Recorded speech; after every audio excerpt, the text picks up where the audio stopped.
This conference will धन्यवाद now be वैद्या Neha recorded. Ji.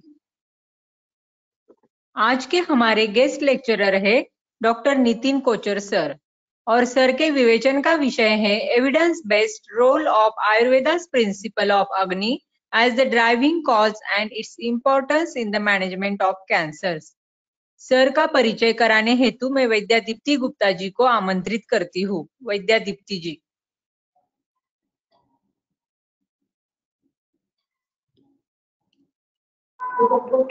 Thank you ma'am.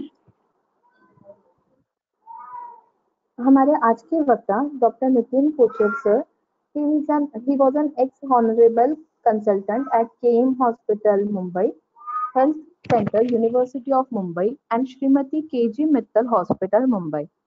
He has a recipient of prestigious Sandhu Dhanvantari Award for the year 2015, recipient of Times Care Award of Leaders in Medicine and Technology 2019 and 20. He has worked as the Chief Ayurveda Investigator in clinical trials conducted at Tata Memorial Hospital and Research Center of Cancer on efficacy and safety of curcumin formula and ashwagandha in osteosarcoma. He has worked in Aquath Leprosy Hospital, Vadara, Mumbai through the SAT program to eradicate leprosy from society. He is practicing as Ayurveda, Diet, Yoga and Panchakarma consultant at Goregaon West, Mumbai since 1995. He is Scientific Secretary of Goregaon Medical Association. I welcome Sir on behalf of Shri Rampur Ayurved Practitioners Association. Thank you. धन्यवाद वैद्या दीप्ति जी। आज के वक्ता अपना मंतव्य रखे उससे पहले कुछ जरूरी सूचनाएं सभी श्रोता वैद्यों के लिए। कृपया सब अपना माइक बंद रखें। विवेचन के दरमियान या पूरा होने पर आपके जो भी प्रश्न शंकाएं हैं वो चैट बॉक्स में ही टाइप करें। कोई भी बिना आयोजकों की अनुमति के बीच में कुछ न बोले। तो मैं डॉक्टर नितिन कोचर सर से विनती करती हूँ वो अपना विवेचन शुरू करें। नमस्कार आप सभी को। First of all, I am thankful to Dr. Satish Bhattad, my close colleague, for inviting me, for giving me an opportunity to interact with you all. Thanks to Amit Makwana, thanks to Dr.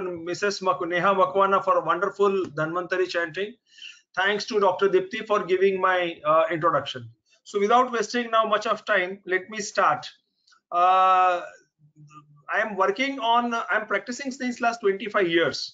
In 2005, I got an opportunity to work in Tata Hospital with Dr. Manish Agarwal. He is an topmost orthopedic oncologist in India. Right now, he is in Hinduja Hospital. So at that time, I was in Tata Hospital. I was working in Department of Clinical Pharmacology. So it was, the trial was conducted on the osteosarcoma patient. They were all advanced stages patient. They were chemo resistant. So Dr. Manish Agarwal is kind enough, to say, let us try with the curcumin and ashwagandha.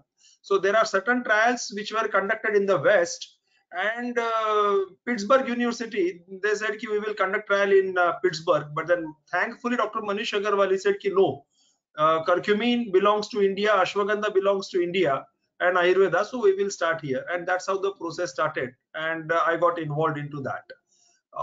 So what cancer we have taken at that time? First of all, osteosarcoma, sarcoma, entire group is difficult to treat.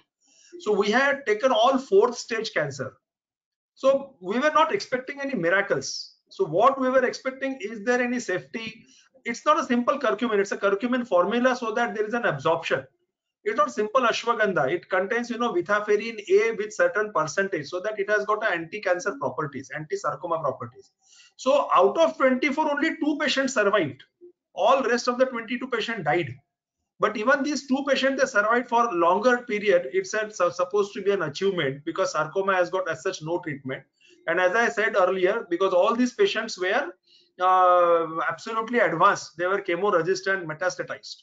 So later on, I started giving this medicine to those who came to me immediately after chemotherapy or before chemotherapy, after surgery.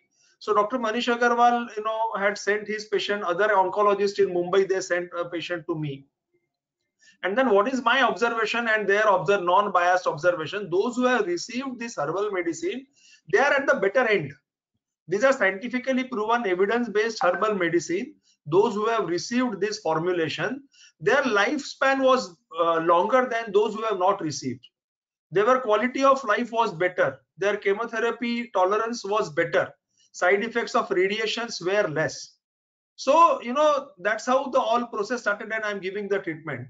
But it is very clearly, I tell patient that this medicine is not meant to replace your chemotherapy, surgery, or radiation.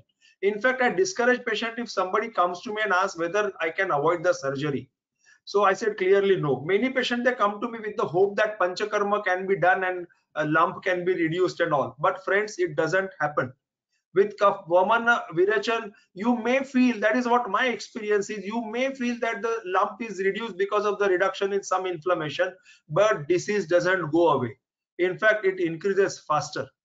So I have very clearly, you know, decided the guideline. Patient has to take chemotherapy. If he is not fit for chemo, surgery, radiation, that is a different story. Otherwise, so you know, that also safeguard me legally, medico-legally, I am safeguarding myself. I'm not interfering into it. Okay, so this you have to keep it in the mind. Then I was called number of times to give the presentation. I was at Delhi, I was at Dubai and other European countries, and also in Mumbai at Goregaon and other Tata Hospital doctors. So I have given that many times. The doctors ask me, what is your concept of cancer? So Arbuda is yes, but then you know, it doesn't give you proper explanation. So I tried to find out what is the root cause, and somewhere in the mind the Agni concept was there. So since 2005 I am working on it, and I felt that Agni is the root cause of cancer. Now the challenge was how to fit this Agni into modern subject, into modern words, and how to explain and how to convince. We need not to worry about convincing them, but you know, there you need some stand that you know, you are also convinced, and you can also tell your patients and the doctors. So somewhere is documented that yes, Agni is the root cause, not the genetic. So this is something, you know, I'm driving the wheel other side. Today, what at least 10 years before, what it was thought that the DNA mutation is the only root cause of cancer, or the nucleus is the only root cause of cancer. But thankfully, advancement to the metabolic science, now people come to know that there are certain other organelles in the cell which are responsible for the cancer. So let us see how I was able to do it, and whether you are also convinced or not. Whatever work I have done, these are all journals. See, I'm trying to update myself. The forthcoming journal, Cytokine, which is going to be published in November 2020, I have read the article from there. So these are all latest research. Satish has categorically told me कि हमारे सब वैद्यगण यहाँ पर जो बहुत ही विद्वान है और सबको पूरी तरह से आपको एविडेंसेस देने हैं, तो मैंने पूरी कोशिश की है सतीश कि ये सब एविडेंसेस एकदम लेटेस्ट जर्नल्स, जो पबमेड इंडेक्स जर्नल्स है, वहां से मैंने निकाले हुए सब जर्नल्स है, ये रेफरेंसेस है. I am thankful to Dr. Ashok Vaidya, Manish Agarwal, Dr. Banawali, Pankaj Chaturvedi from Tata Hospital, Rege Madam, Kshirsagar, Lal Hingurani, Dr. Marwa is a father of my colleague Dr. Rashna Marwa. In Ayurveda, Dr. H.P. Sharma ji, my guru, and Dr. Devchand Gala ji, Dr. Goradia sir, he is also my guru, and Dr. Milind Patil sir, and my friends Ashish, Nitin, Goradia and Vishwajit. You all are able to see my okay, you are all muted, so will not be. माझी screen दिसते अमित सगळी व्यवस्थित? Yes sir, एकदम clear है. Okay, ठीक है. So now प्रत्यात्म लिंग हम कहते हैं. प्रत्यात्म लिंग क्या है? तो hallmark of cancer cell is uncontrolled growth. Okay, पेशियों का uncontrolled division. They don't die. Every cell which is produced in the body, which takes birth, has to die after certain multiplication, so finishing certain cycles of multiplication. But cancer cells, they don't die. So that is resistance to apoptosis. They are chiranjeev like. Okay, plus they have got a virtues of metastasis. They spread. वो अपनी जगह छोड़कर दूसरी जगह जाते हैं. Immune इवेसिवनेस, वो प्रतिकार शक्ति को खत्म कर देते हैं, प्रतिकार शक्ति को ओवरराइड करते हैं. उनकी खुद की अपनी एक पाचन प्रणाली रहती है, उनका खुद का एक मेटाबॉलिक रीप्रोग्रामिंग रहता है, and they are chemo resistant. So these are the प्रत्यात्म लिंग। ग्रंथि जिसे हम कहते हैं, ग्रंथि, गलगंड, उसमें ये सब प्रत्यात्म लिंग नहीं रहते, लेकिन अर्बुद के अंदर हमको ये प्रत्यात्म लिंग दिखते हैं, और ये हमारे शास्त्रकारों ने भी बताया है, मैं आने वाले स्लाइड्स में बताऊंगा।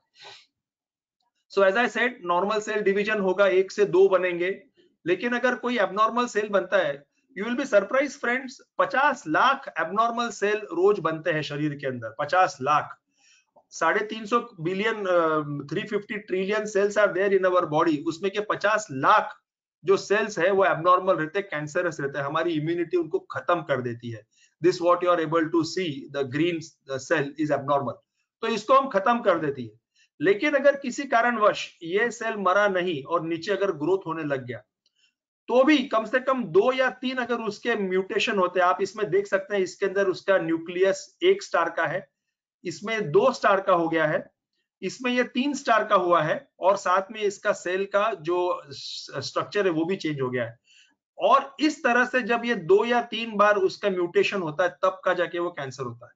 तो हमारी इम्यूनिटी यहां भी मार सकती है, यहां भी मार सकती है, इधर और इधर तक मार सकती है, लेकिन जब इम्यूनिटी नहीं मार सकती, सिस्टम नहीं खत्म कर सकती है, तब ये सेल जाके बढ़ते हैं और अनकंट्रोल होके वो कैंसर के होता है, और बाद में यही सेल दूसरे स्त्रोतस में जाकर वहां पे उनके बीज डालकर बढ़ने लगते हैं। So what is the cause of cancer? इसकी वजह क्या है? DNA mutation, yes, oncogene mutation is seen, it is there, हम उसे मना नहीं कर सकते, लेकिन प्रश्न ये है कि whether DNA mutation is driver और इज अ पैसेंजर।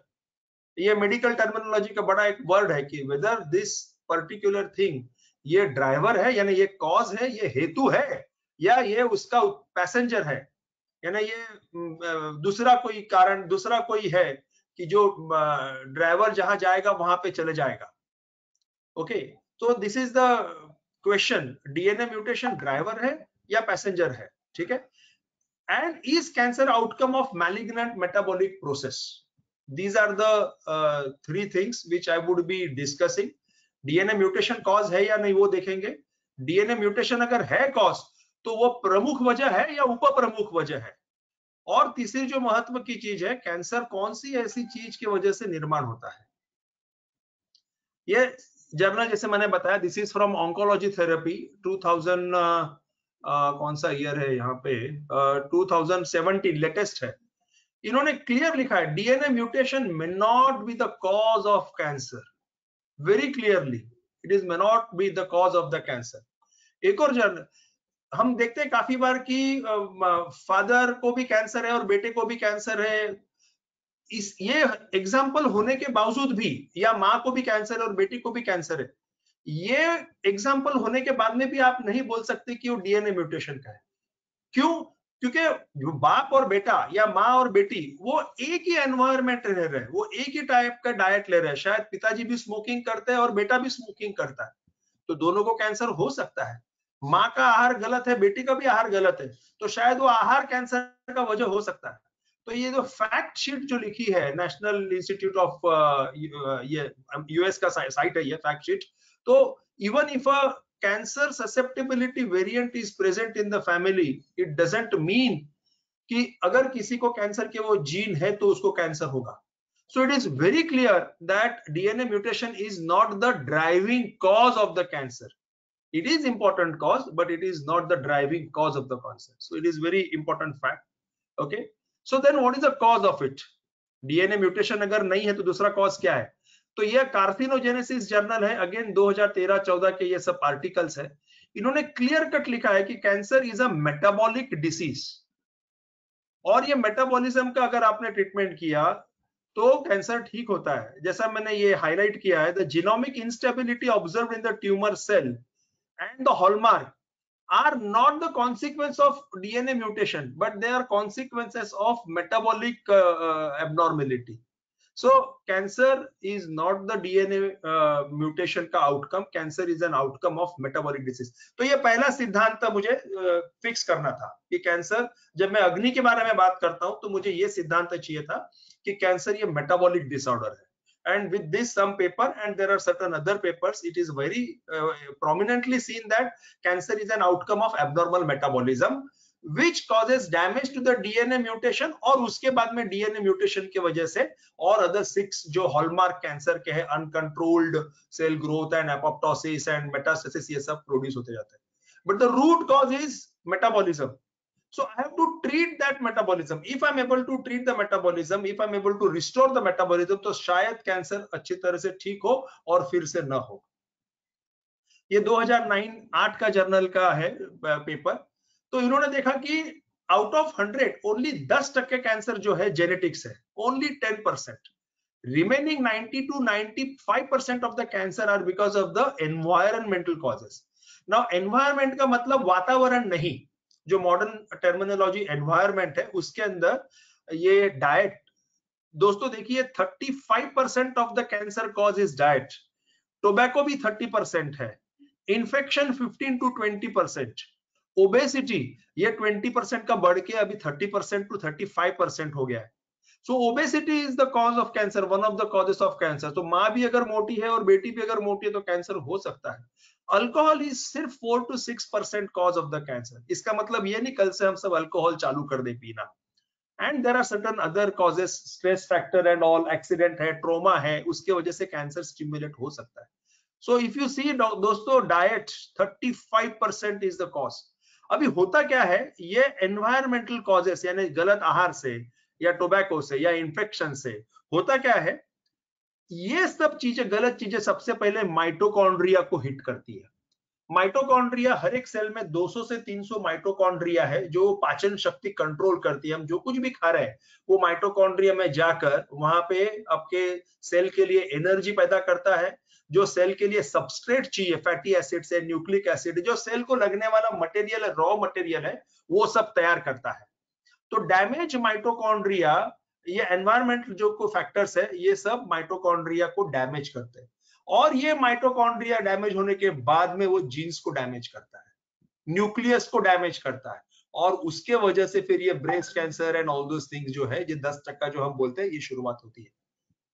तो सिर्फ 10% लोगों में, 5 से 10% को लोगों में ये डायरेक्ट लिंक मिलता है, लेकिन रिमेनिंग 90%, 90 to 95% में पहले ये डैमेज होगा माइटोकॉन्ड्रिया और उसके बाद में जीन डैमेज होगा. So by and large, it is considered that metabolism or derailed metabolism is the cause of cancer. तो अभी देखते हैं कि ये मेटाबॉलिज्म जो गवर्न करता है माइटोकॉन्ड्रिया, माइटोकॉन्ड्रिया ये किस तरह से रहता है. हमको हर एक को ऊर्जा की आवश्यकता रहती है, हमें सबस्ट्रेट की आवश्यकता रहती है. ग्रोथ के लिए we require continuously, cell membrane के लिए फैटी एसिड चाहिए, आपको एंजाइम्स चाहिए, हार्मोन्स चाहिए, और आपको एनर्जी चाहिए. तो हम जो कुछ भी खाना खाते हैं और ऑक्सीजन जो लेते हैं वो अल्टीमेटली जाएगा आपके अन्नवाह स्रोतस से होते हुए जाएगा आपके टिश्यू के अंदर. यहाँ पे माइटोकॉन्ड्रिया उसे कंज्यूम करते हैं और एनर्जी प्रोड्यूस करते हैं और रॉ मटेरियल प्रोड्यूस करते हैं. जब तक ये माइटोकॉन्ड्रिया अच्छा है तब तक सेल अच्छा है. जब भी माइटोकॉन्ड्रिया काम करना कम कर देता है धीरे धीरे, तो वो सेल बूढ़ी होती है. ये माइटोकॉन्ड्रिया अधिक मात्रा में फ्री रेडिकल्स प्रोड्यूस करने लगता है, एनर्जी कम मात्रा में प्रोड्यूस करता है, रॉ मटेरियल थोड़ा कम प्रोड्यूस होता है, कम क्वालिटी का रॉ मटेरियल प्रोड्यूस होता है. जब ये ऐसी अवस्था में पहुंच जाता है तो माइटोकॉन्ड्रिया डेथ सिग्नल प्रोड्यूस करता है. So these are called external cell death signal, which are and internal cell signal which are produced by mitochondria. So these internal cell के लिए death signal are produced by mitochondria, and along with the external cell death signal, जब ये दोनों आएंगे तब ये cell मर जाएगा. So there will be no reproduction. This cell will be out of the system. This cell will not stay in the system. This is nature. ये प्रकृति है, ठीक है, और ये होते रहता है. तो अगर आप देखो दोस्तों, हेल्दी माइटोकॉन्ड्रिया दिखता है ऐसा है, एक पिक्चर है, ये एक आभासी पिक्चर है. डैमेज्ड माइटोकॉन्ड्रिया ऐसे दिखेगा और डेड माइटोकॉन्ड्रिया ऐसा रहेगा, ठीक है. नाउ ये माइटोकॉन्ड्रिया और न्यूक्लियस ये आपस में बात करते रहते हैं. न्यूक्लियस कहता है कि मुझे मटेरियल चाहिए, ठीक है, मुझे एनर्जी चाहिए, मुझे न्यूक्लिक एसिड चाहिए. तो माइटोकॉन्ड्रिया उसकी बात सुनकर वो माइटोकॉन्ड्रिया रॉ मटेरियल से लेके वो न्यूक्लियस के पास देके पहुंचा देगा. उसी तरह से माइटोकॉन्ड्रिया भी बोलता है, ये जो माइटोकॉन्ड्रिया दिख रहा है लाल में, वो भी बोलेगा भैया मेरे पास में रॉ मटेरियल पड़ा हुआ है, आप इसको यूज करिए, या मेरे पास में एनर्जी पड़ी हुई है, आप इसको यूज करिए। सो this is called anterograde and retrograde signalling. So mitochondria जब न्यूक्लियस को बोलेगा that is called retrograde signalling, और जब न्यूक्लियस माइटोकॉन्ड्रिया को बोलेगा that is called anterograde signalling. ठीक है, ये कंटिन्यूअस चालू रहता है। इसका बड़ा महत्व है कैंसर के अंदर। अगर न्यूक्लियस ने गलत सिग्नल माइटोकॉन्ड्रिया को दे दिया तो माइटोकॉन्ड्रिया गलत काम करेगा, ठीक है। लेकिन माइटोकॉन्ड्रिया ने गलत सिग्नल न्यूक्लियस को दिया तो भी न्यूक्लियस गलत काम कर सकता है। जो मैंने कहा 90% लोगों में हो रहा है, वो 90% लोगों में गलत माइटोकॉन्ड्रिया सिग्नल दे रहा है न्यूक्लियस को, और उसकी वजह से कैंसर होता है। जो 10% है, 10% के अंदर न्यूक्लियस गलत सिग्नल दे रहा माइटोकॉन्ड्रिया को, और वो कैंसर होता है। So if you ask me my opinion based on this, DNA mutation is not the driving cause. DNA mutation is the passenger in 90% of the cases, and mitochondria is the driver. Okay? Normal cell के अंदर जब हमारा food जाएगा, ये normal cell के अंदर food गया, वो ग्लूकोज मेनली हम यूज करते हैं, ग्लाइकोलाइसिस होके पायरुवेट के 2 मॉलिक्यूल तैयार होते हैं एक ग्लूकोज मॉलिक्यूल से, and acetyl coenzyme. This acetyl coenzyme cell के अंदर से आकर माइटोकॉन्ड्रिया में आता है। माइटोकॉन्ड्रिया के अंदर क्रेब्स साइकिल 12वीं में आप पढ़े हो, रिफ्रेश कर लेना, मैं विस्तार में नहीं जाऊंगा। Krebs cycle and electron transport chain, या इसको रेस्पिरेटरी चेन भी बोलते हैं, इसके अंदर ऑक्सीजन के साथ में मिलकर ऑक्सीडेटिव फॉस्फोरायलेशन ये प्रक्रिया होती है। थोडा किचकट आहे समजायला, पण थोडं लक्ष देऊन जर ऐकलं आणि हे जर तुम्हाला कळलं तर कॅन्सरचा गाभा तुम्हाला कळेल।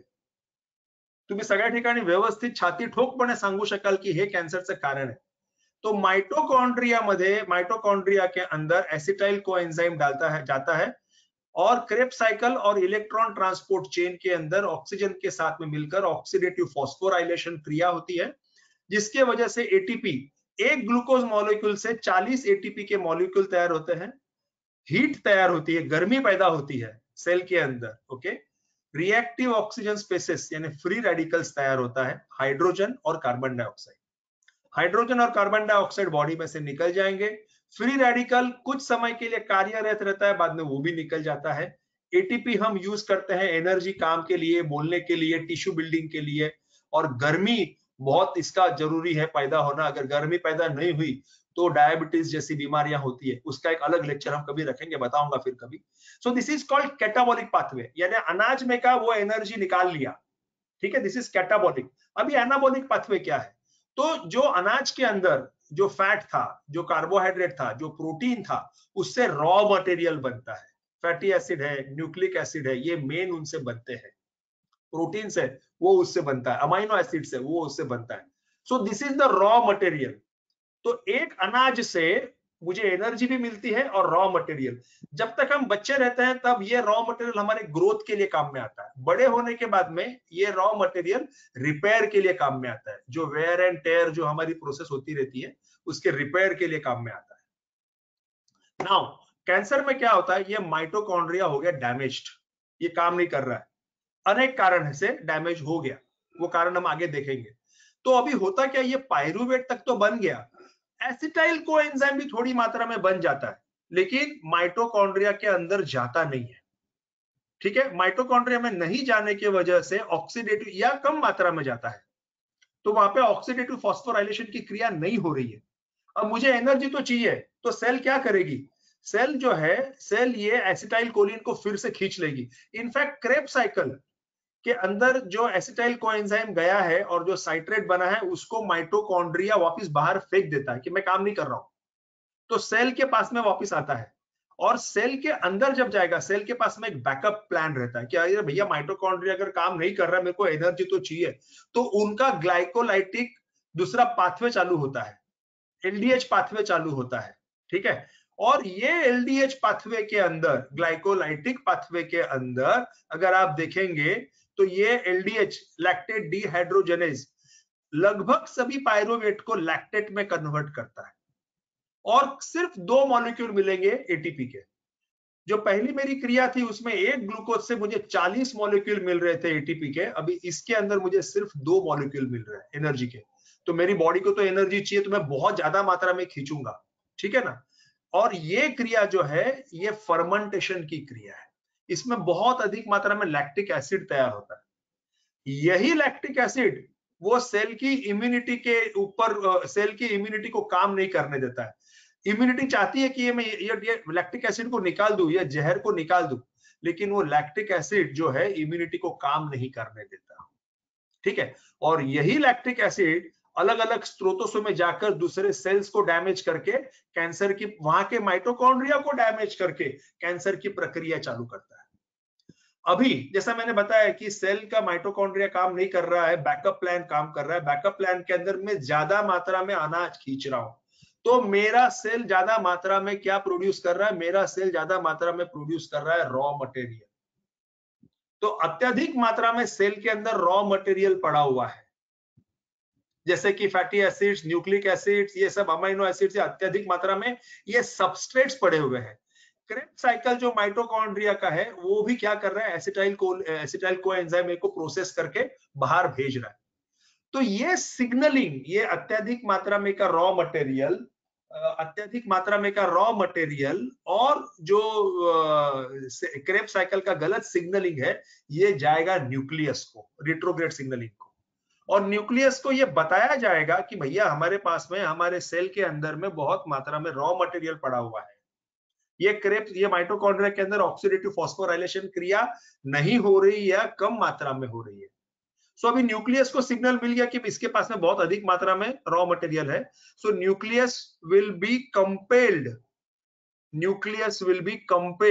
To produce more and more proliferative sales.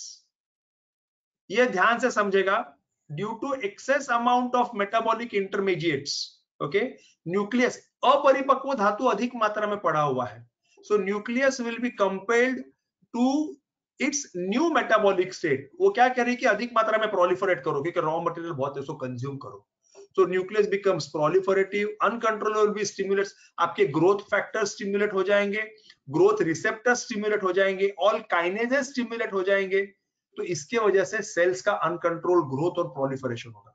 और जो फैक्टर्स जिससे सेल ग्रोथ कम होती है, अनकंट्रोल्ड सेल ग्रोथ कम होती है, एब्नॉर्मल सेल ग्रोथ कम होती है, P53 पाथवे, उसको सप्रेस किया जाता है। सो P53 pathway is suppressed. So this is how damaged mitochondria, non-functional mitochondria is responsible for glycolysis, fermentation, production of more raw material and giving wrong signal to the nucleus, and nucleus becomes more proliferative. Okay, so जैसे मैंने बताया कि क्या क्या वजह हो सकती है। तो जैसे some are born with the mitochondrial depletion, yes, you can't help it to that. Hypoxia, oxygen का लेवल अगर कम रहा, आइनोफोर्स, जेनोबायोटिक्स यानी अलग प्रकार के पेस्टिसाइड्स है, एंटीबायोटिक्स है, एक्सेसिव मात्रा में फ्री रेडिकल यानी प्रोसेस्ड फूड अगर खाते हैं तो रिएक्टिव ऑक्सीजन स्पीसीज प्रोड्यूस ज्यादा होता है शरीर के अंदर, सम म्यूटेशंस अगर हुआ है, तो इन सब के वजह से माइटोकॉन्ड्रिया का आकारमान छोटा छोटा होते जाता है, वो काम नहीं कर पाते। सूजन अगर किधर किसी बॉडी के अंदर है, इन्फेक्शन की वजह से बोलो, ऑटो इम्यून की वजह से बोलो, किसी की वजह से भी, तो माइटोकॉन्ड्रिया को अफेक्ट करती है। एंड बिकॉज ऑफ विच, जैसे अगर आप देख सकते हैं, ये न्यूक्लियर जीन एक्सप्रेशन चेंज हो गया। So now this is called oncogenic transition. तो ये किसने किया? माइटोकॉन्ड्रिया ने किया। माइटोकॉन्ड्रिया ने न्यूक्लियस को चेंज कर दिया और उसके वजह से आगे फिर कैंसर की प्रोसेस चालू हो गई। So this is clearly written, mitochondrial retrosignaling, it causes oncogenic transition. So increase react to, जैसा मैंने ये बताया, these are the causes of this thing. So mitochondrial dysfunction can promote malignant transformation. Healthy cell, ये 2018 का paper है, healthy cell को malignant करने के लिए mitochondria is responsible. Okay, this is in this paper it is mentioned. जैसे cancer की सब 6 की 6 स्टेजेस है, ये 2016 का पेपर है सेल में का। तो ये ऑन्कोमेटाबोलाइट प्रोडक्शन हो गया, ऑक्सीडेटिव स्ट्रेस वजह से बोलो, किसी भी वजह से बोलो, तो अधिक मात्रा में सेल्स का प्रोडक्शन होगा। ये सेल्स बाहर जाने के लिए एंजियोजेनेसिस होगा और ये मेटास्टेसिस यानी दूसरी जगह उसका बीज का डाले जाएंगे, बोए जाएंगे दूसरे स्रोतस के अंदर। सो कैंसर की जो ये स्टेजेस है दोस्तों, initiation, growth, survival and metastasis, ये सबके अंदर कैंसर के सभी स्टेजेस के अंदर mitochondria plays important role. This is what is written in this article. It is clear that biology of mitochondria in cancer is central to understanding of cancer biology. So अगर आपको mitochondria समझ गया तो आपको cancer समझ गया। एक tumour के अंदर समझो 100 कैंसर की पेशी है, उसमें की अगर 60 से 70% कैंसर के सेल्स हेल्दी है, हेल्दी कैंसर सेल्स भी रहते हैं कि जिसमें माइटोकॉन्ड्रिया अच्छा काम कर सक रहा है, तो ये पेशेंट जल्दी ठीक होते हैं, उनमें केमोथेरेपी का साइड इफेक्ट्स भी नहीं होता है और केमोथेरेपी को रिस्पॉन्ड भी करते हैं।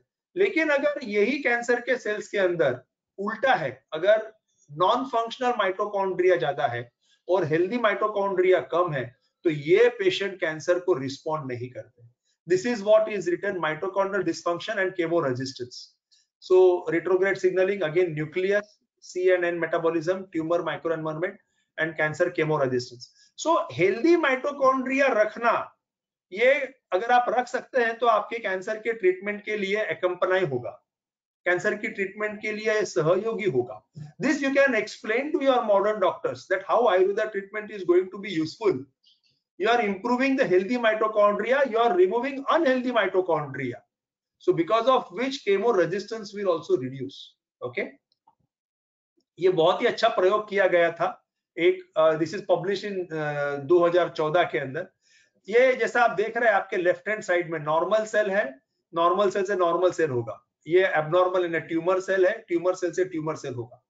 अभी हमने क्या किया कि ये जो हेल्दी सेल है, ये हेल्दी सेल के अंदर मैंने कैंसर का सेल न्यूक्लियस डाल दिया। अगर मैं कहता हूं कि कैंसर न्यूक्लियस या अनहेल्दी न्यूक्लियस या ऑन्कोजेंस जो है इसकी वजह से कैंसर होता है, तो ये अगर मैंने कैंसरस न्यूक्लियस हेल्दी सेल में अगर डाला है तो ये कैंसरस होना चाहिए। लेकिन यहाँ पे माइटोकॉन्ड्रिया बहुत हेल्दी है तो इनको कैंसर नहीं हुआ। So this theory is confirmed that alone DNA mutation can not cause cancer. अभी दूसरा देखते हैं, इन्होंने क्या किया, ये जो कैंसर का सेल है इसके अंदर इन्होंने हेल्दी न्यूक्लियस डाल दिया। तो अगर मैंने हेल्दी न्यूक्लियस डाल दिया और मैंने बोल दिया कि भैया हेल्दी न्यूक्लियस, न्यूक्लियस की जैसे कैंसर होता है कैंसरस न्यूक्लियस से, ठीक है, तो हल्दे अच्छे न्यूक्लियस से कैंसर भी अच्छा होना चाहिए। तो ये कैंसरस सेल के अंदर जब हेल्दी न्यूक्लियस डाल दिया तो भी ये कैंसरस ही रहे, ये नॉर्मल नहीं हुए। ठीक है ना, तो इस प्रकार से यह सिद्ध है कि healthy mitochondria is responsible for all stages of cancer and cause of the cancer. So the result suggest that tumours do not arise, ये अगेन 2014 का जर्नल का है। Result clearly suggest that nuclear genomic is not the defect, is not the primary cause. Okay, the crosstalk between non cancerous mitochondria, तो मैं healthy mitochondria अगर पैदा कर दिया तो शायद मेरा ट्यूमर का ग्रोथ कम हो जाएगा और निकल जाएगा। ये एक बहुत बड़ी बात हो सकती है कि माइटोकॉन्ड्रिया का ट्रांसप्लांटेशन करें। ये 2012 का आर्टिकल है, मुझे उसके बाद में कोई आर्टिकल मिले नहीं इसके ऊपर, तो मुझे आगे का मुझे पता नहीं है ये क्या प्रयोग में है या नहीं है। लेकिन इस आर्टिकल के हिसाब से अगर हेल्दी माइटोकॉन्ड्रिया कोई सेल से निकाल के मैंने अनहेल्दी या कैंसरस में डाल दिए तो वो पेशेंट ठीक हो जाएगा। So this is the trial which they are trying. So now what is mitochondria friends? मैं जब से बोल रहा हूं माइटोकॉन्ड्रिया, हर एक सेल के अंदर 400 माइटोकॉन्ड्रिया है। ये लिक्विड फॉर्म में है, ये एक द्रव स्वरूप में रहते हैं। ठीक है, ये हमें सिर्फ हमारी मम्मी से मिलते हैं, हमारे माता से मिलते हैं। इनका काम जैसा बताया ATP production, calcium ion homeostasis, apoptosis, cell को मार देना जब सेल काम नहीं कर रही है, सेल जब बूढ़ी हो गई तो उसको निकाल देना।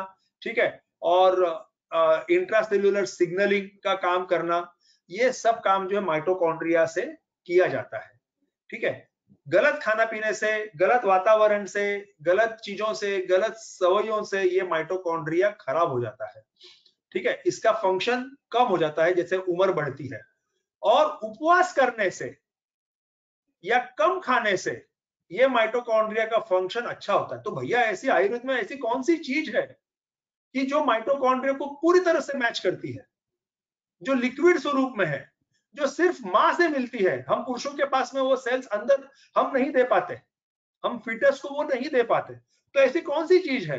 तो मेरे तो जब ये मैंने पढ़ा तो जहन में सिर्फ एक ही चीज आई, और आपको भी शायद स्ट्राइक हो गया रहेगा, and that is nothing but अग्नि। अगव्याप्तो, जो व्याख्या लिखी अग्नि का, अगव्याप्तो जो सर्वत्र है वो अग्नि है। अग्नि कहां रहता है? अग्नि पित्त में रहता है, पित्त फ्लूइड स्वरूप का है। आर्तवम आग्नेयम, अग्नि हमें सिर्फ माता देती है। आर्तवम आग्नेयम सौम्यम शुक्रम, जो स्पर्म है, स्पर्म के नेक के अंदर अग्नि रहता है, माइटोकॉन्ड्रिया। लेकिन स्पर्म का हेड जो फर्टिलाइज करता है उसमें माइटोकॉन्ड्रिया नहीं रहता है। ठीक है, तो this receive only from mother. अग्नि का अगर आप देखें कार्य, ये converts food energy to the body tissue, healthy longevity, strength, हमारे शरीर की आभा, कलर, ये सब अग्नि के ऊपर डिपेंड है। गलत खाने पीने से अग्नि खराब होता है, हम सब जानते हैं, और बीज दोष से भी अग्नि खराब हो सकता है। जैसी उम्र बढ़ती है अग्नि कम होते जाता है, और उपवास करते हैं तो अग्नि बढ़ती है, ये हमें पता ही है। तो अग्नि और माइटोकॉन्ड्रिया के अंदर काफी सिमिलैरिटीज है।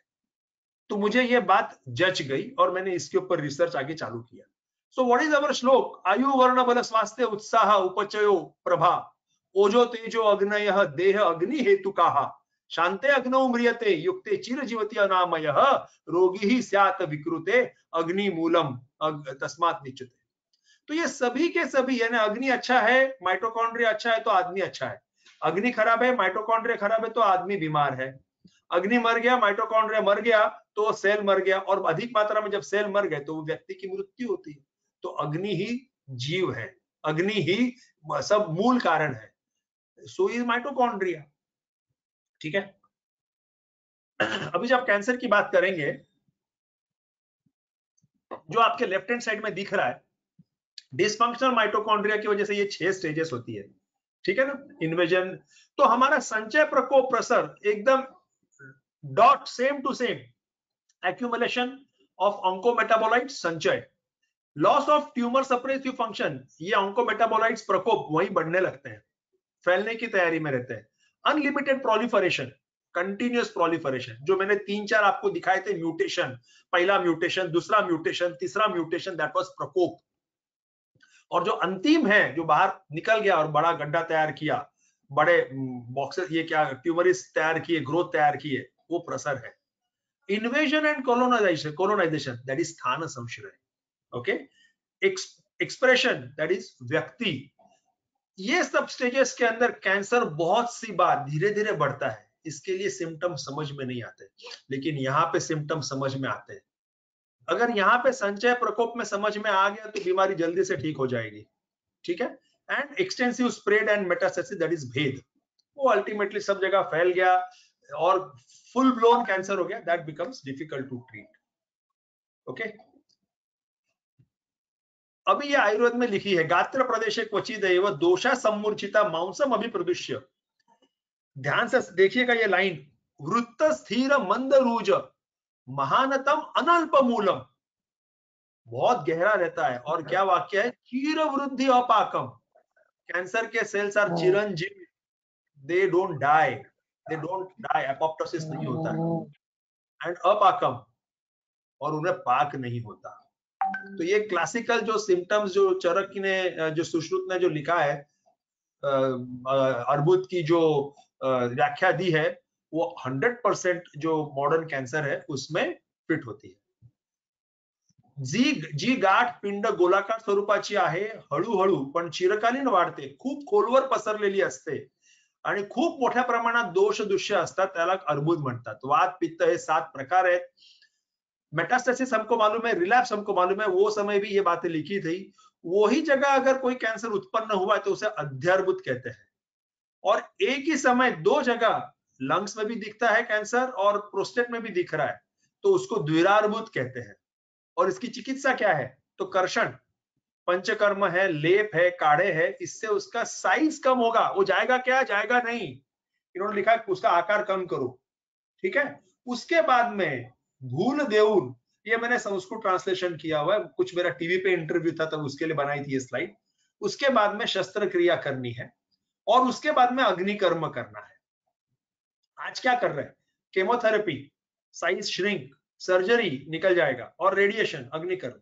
सो the same treatment I am following.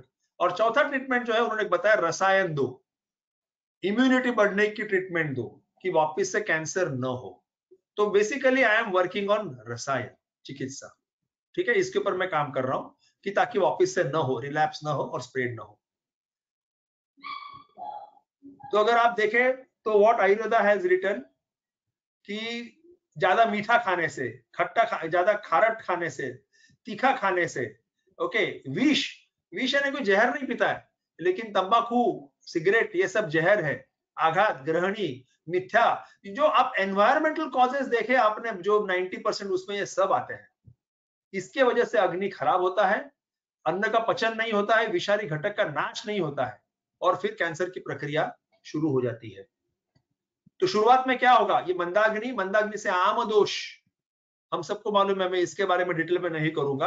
और ये आम दोष निर्माण करता है शोथ, और उससे आमवात, त्वचा विकार, अस्थमा, अर्बुद और वातरक्त और अर्बुद, ये सब बीमारियां पैदा होती है। तो इसका मतलब क्लियर है, जो 95% मैंने कॉज बताए थे वो एनवायरमेंटल कॉजेस, डाइट वगैरह, these are the cause. What Ayurveda says, रोगाः सर्वे अपि मंदेग्नो भवेत। Now what modern research says, mitochondrial dysfunction is the root cause of cancer. Why cancer? There are so many other diseases. I will show you in next slide. और who is increasing? Westernized diet. जैसे हम westernised हो रहे हैं, जैसे westernised diet ज्यादा खा रहे हैं, मैदा खा रहे हैं, लेट खा रहे हैं, दारू पी रहे हैं, कैंसर अधिक मात्रा में इंडिया में बढ़ रहा है। ओके, सो एक मिनट, इसमें हो गया ये। हाँ, तो अगर ये माइटोकॉन्ड्रिया को मैंने ठीक कर दिया तो कैंसर ठीक हो जाएगा। So emerging evidences for targeting mitochondrial metabolic dysfunction in cancer therapy. Okay, ये 2018 का जर्नल है, जर्नल ऑफ क्लिनिकल इन्वेस्टिगेशंस। सो आयुर्वेदा के प्रिंसिपल्स और मॉडर्न टारगेट, आयुर्वेदा के प्रिंसिपल और मॉडर्न टारगेट, हम माइटोकॉन्ड्रियल डिस्फंक्शन कैसे ठीक करें, ऑन्कोजेनिक सिग्नल पाथवेज कैसे कम करें, इंप्रूव कैसे करें कि वो सेल जल्दी मर जाए, खराब सेल मर जाए, और ट्यूमर को कैसे कम करें, मेटास्टेसिस को कम करना और रिलैप्स को रोकना, ये सबसे बड़ी जिम्मेदारी मैं समझता हूँ। 90% of the death in cancer patient is not because of the primary tumour but because of the spread, because of the relapse. तो ठीक है, मैं कैंसर की गांठ कम नहीं कर सकता, मैं केमोथेरेपी को रिप्लेस नहीं कर सकता, लेकिन केमोथेरेपी रिलैप्स रोक नहीं सकती। मैं रिलैप्स रोक सकता हूं, मैं मेटास्टेसिस रोक सकता हूं, और यही मैं लोगों को समझाता हूं, ठीक है, और वो ट्रीटमेंट में दे रहा हूं। तो हम किस तरह से करें, उसके लिए थोड़ा एक साइंस आपको समझना जरूरी होगा। ये सेल की 4 फेजेस है सेल ग्रोथ की। एक तो G1 मेन है, जिसमें सेल के सब G1, S, G2 and M, these are the 4 phases. I will not go into the detail. तो हमें ऐसी कुछ दवाइयां चाहिए कि जो G1 पे काम करे, कुछ S पे काम करे, कुछ G2 पे काम करे और कुछ M पे काम करे। और ये सब रिसर्च हो चुका है, and you will be surprise to see कि किस तरह से हमारे जो हर्ब्स है, ये G1 को रोकती है, S को रोकती है, G2 को भी रोकती है। और ये P53 which is a very very essential molecule, which essential protein P53। अगर दोस्तों कोई सेल खराब है G1, S, G2, M phase में, जैसे मालूम पड़ता है कि वो सेल का G1 साइकिल खराब हो गया है, तो नेचुरल इसमें क्या होता है कि वो P53 प्रोटीन मॉलिक्यूल आके वो सेल ग्रोथ को रोक देता है, तो उसको रोककर बाद में उसको रिपेयर करता है। अगर रिपेयर नहीं हुआ तो P53 वो दूषित सेल को, एब्नॉर्मल सेल को बाहर निकाल देता है। तो ये बहुत जरूरी काम करता है P53 मॉलिक्यूल। तो हमें ये P53 का पाथवे बढ़ाना है, P53 की मात्रा हमें बढ़ानी है, ठीक है ना। तो इसको किस तरह से बढ़ाया जाए ये हम देखते हैं। ये एक ट्रायल किया गया था, चिरायता ग्रीन टी, चिरायता ग्रीन टी और लौंग, ये सबका काढ़ा बनाकर इन्होंने रैट्स को दिया। और ये टोबैको से वजह से कैंसर होता है, हमको पता है। मैं ये बिल्कुल नहीं कह रहा हूं कि हमने पेशेंट को कहना है कि तुम टोबैको खाओ, मैं आपको काढ़ा पिलाऊंगा, लेकिन ये देखा गया जब ये काढ़ा दिया गया और जो रैट्स को निकोटीन दिया गया था कैंसर होने के लिए, उनमें कैंसर की जो तीनों प्रोसेस थी, इनिशिएशन, प्रमोशन एंड प्रोग्रेस, ये नहीं हुई। This is publish in journal of radiation and cancer biology research 2017। तो चिरायता, लविंग और ग्रीन टी, इसमें ये ताकत है कि कैंसर को रोक सकती है। तो हम नॉर्मल भी रह सकते हैं कि मैंने जैसा आपको बताया कि मेरे शरीर के अंदर, आपके शरीर के अंदर 50 लाख सेल्स जो है एब्नॉर्मल कैंसर के पैदा होते हैं। तो आप ट्रेन करिए आपके पेशेंट्स को कि इस तरीके से चीजें आप ढूंढ कर निकालिए और पेशेंट को कहिए कि आप खाओ तो आपको कैंसर नहीं होगा। ठीक है। 35,000 प्लांट्स है जिसमें एंटी कैंसर की प्रॉपर्टीज है या नहीं है देखी गई। तो 3,000 प्लांट्स में एंटी कैंसर की प्रॉपर्टी पाई गई। मेडिकल फील्ड में reproducibility is a very important term. एक बार रिजल्ट मिल गया, एक बार आदमी सक्सेसफुल हो गया तो तुक्का लग गया बोलते हैं। वापिस सक्सेस हुआ क्या, वही रास्ते पे चलकर, बार बार सक्सेसफुल हुआ क्या, वही रास्ते पे चलकर, उसे सही सक्सेस माना जाता है। तो 3,500 प्लांट्स में ये रिप्रोड्यूसिबल एंटी कैंसर प्रॉपर्टीज पाई गई। It's a great achievement. और ये किसने किया? National cancer institute, NCI, America, not in India. ठीक है ना। और ये पब्लिश कहां हुआ? ये जर्नल्स के अंदर पब्लिश हुआ है। बहुत से पेशेंट आपको पूछेंगे, डॉक्टर्स पूछेंगे, भैया आयुर्वेदिक और एलोपैथिक साथ में दे सकते हो? बिल्कुल दे सकते हैं। ये WHO का क्या बोलेंगे नोटिफिकेशन है, लेकिन it is to be validated, it is to be evidence based. आपको प्रूफ देते आना चाहिए कि आपने ये क्यों दिया, ये क्यों नहीं दिया, ये क्यों कराया। तो WHO is supporting. Okay, so now we will come to the drugs. जैसा मैंने बताया कि अग्नि एक कंसेप्ट मैंने किया, अग्नि is mitochondria, mitochondria dysfunction causes this. Mitochondria को ठीक करना है, मेरे को अग्नि को ठीक करना है। तो अग्नि को ठीक करने के लिए जब मैं बात करता हूं आयुर्वेद में, तो सबसे पहले आपके सामने क्या आता है? उपवास, लंघन। दूसरा विश्व भेषज, सुंठी, ठीक है ना, जिंजर, पिपली, चित्रक, लहसुन, कालमेघ, गुड़ुची, हल्दी, ये कटु है, तिक्त रसात्मक, कषाय रसात्मक है, अश्वगंधा कटु उष्ण, रसायन भी है, शतावरी, फिर कुछ भस्मों की बात करेंगे। तो ये सब चीजें जो है, ये सब चीजें का हम यूज करके देखते हैं कि कैंसर ठीक होता है क्या। मैंने ये भी कहा था कि ज्यादा मीठा खाने से कैंसर पाया जाता है, मीठा खाने से कैंसर बढ़ता है। तो ये आयुर्वेद में लिखा हुआ है कि अधिक स्वीट खाने से, effect of eating sweet in excess, अर्बुद। द्रव्य गुण की किताब में पढ़ लेना, यज्ञ जोशी के, क्लियर कट लिखा हुआ है कि अधिक मीठा खाने से अर्बुद होता है।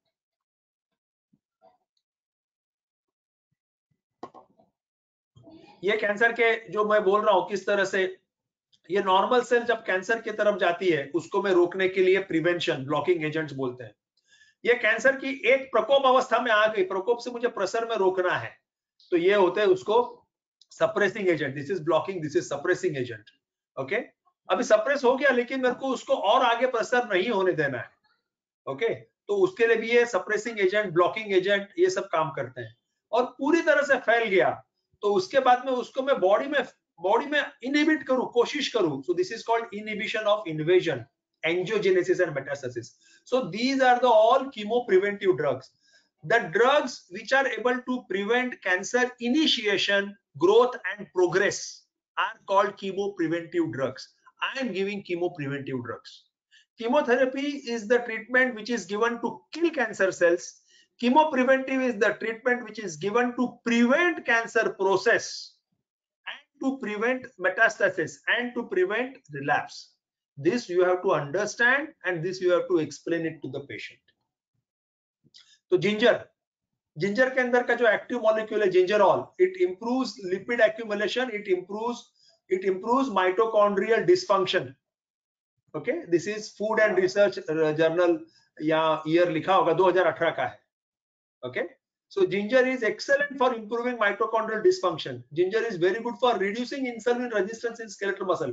इसके लिए जिंजर को विश्व भेषज को रसायन भी कहा है। मधुमेह में उपयोगी है, आमवात में उपयोगी है, कैंसर में उपयोगी है। हम सब जगह विश्व भेषज का युक्तिपूर्वक उपयोग कर सकते हैं। पाइल्स में भी यूजफुल है, शक्कर के साथ में तो ब्लीडिंग पाइल्स को भी कम करती है, अल्सरेटिव कोलाइटिस पर भी काम करती है। ठीक है ना, अनुपान चेंज कर दो तो अलग असर दिखाएगी। मेरे गुरु डॉक्टर देवचंद गाला जी जो है वो जिंजर का नस्य दे रहे हैं, और उनके हिसाब से, और जो भी हमारे उनके जो हम स्टूडेंट हैं, तो ये जिनको दिया है उनको कोरोना का संसर्ग उनको होने में कम रहा, उनको नहीं हुआ। और जो पेशेंट वो ले सके कोरोना के पेशेंट, तो एलोपैथिक दवा के साथ में जब जिंजर का नस्य दिया गया तब उनमें रिकवरी रेट ज्यादा था। तो जिंजर कोरोना पर भी यूजफुल है। Ginger extract has anti leukaemia and anti drug resistant effect. तो ल्यूकेमिया पर तो काम करती है, लेकिन केमोथेरेपी को जो रेजिस्टेंस पैदा होता है वो भी जिंजर की वजह से निकल जाता है। This is publish in cancer research clinical oncology 2019।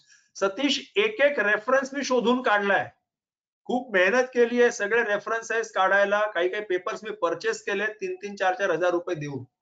Okay, तो कंक्लूजन क्या है कि ये ginger is very good for leukaemia. Similarly ginger is very useful in advance cancer, certain advance cancer. उन्होंने नीचे लिखा, ये क्लिनिकल ट्रायल है, 58 पेशेंट्स ऑफ वराइन कैंसर डायग्नोसिस, अलग अलग कैंसर के पेशेंट को उन्होंने दिया है। Okay, and they found that it is very useful. Ginger is useful in ovarian cancer. Ovarian cancers are very bad cancers. Ovarian cancers are very bad cancers. You can sit here. Ovarian cancers are very bad cancer. उनमें relapse rate, recurrence rate बहुत ज्यादा रहता है, ठीक है ना। तो cancer can be, ginger अगर देते हैं रेगुलरली तो पेशेंट को आप प्रिवेंट कर सकते हैं।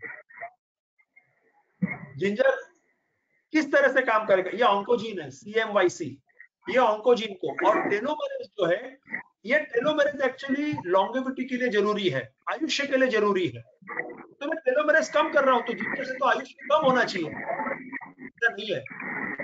जिंजर सिर्फ कैंसर सेल के टेलोमेरेज पे काम करता है, हेल्दी के ऊपर अलग तरीके से काम करेगा। ओके, और उसके वजह से कैंसर से जल्दी मर जाते हैं। ये लंग कैंसर के ऊपर उन्होंने ट्राई किया था। ओके, वो प्रिवेंटिव एजेंट नहीं डबल देता है डॉक्टर किमान डॉक्टर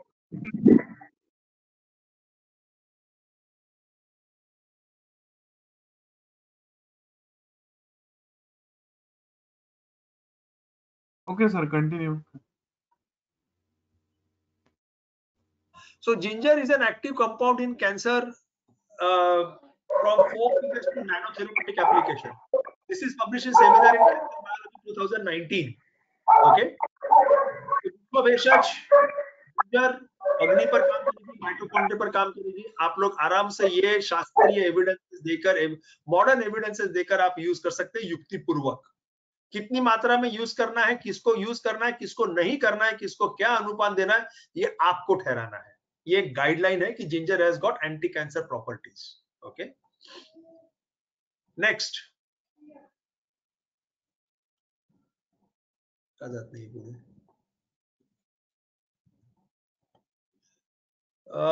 यस, इन्फ्लेमेशन पर भी काम करता है जिंजर, जैसा मैंने पहले बताया था।